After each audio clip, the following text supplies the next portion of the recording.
इन्हीं के फैज़ से उजड़े चमन आबाद होते हैं। जो करते हैं अदब उस्ताद का पाते हैं वो रफ़ात, जो करते हैं वो उस्ताद का पाते हैं वो रफ़ात। जो इनके बेअदब होते हैं वही बर्बाद होते हैं। हमारी दरसगाह में जो उस्ताद होते हैं हकीकत में यही कौम की बुनियाद होते हैं। शुक्रिया। रहमतुल्लाहि व बरकातुहू। मेरा नाम कुर्रतुल ऐन अज़रुद्दीन मुलानी है। मेरे स्कूल का नाम उर्दू प्राइमरी स्कूल अमननगर मिराज। मेरे उस्ताद का नाम राबिया हबीब गोंडी है।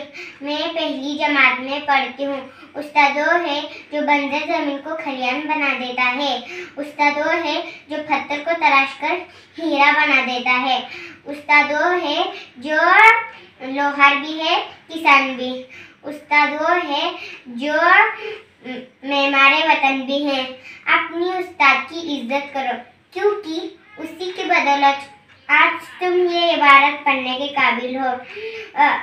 उस्ताद बादशाह तो नहीं होता पर बादशाह जरूर बना देता है।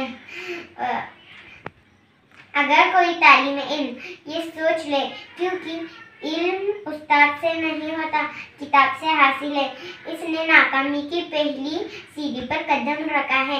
अल्लाह हाफिज। अस्सलामु अलैकुम। आज मैं मेरे उस्ताद के बारे में कुछ बताना चाहती हूँ। ए मेरे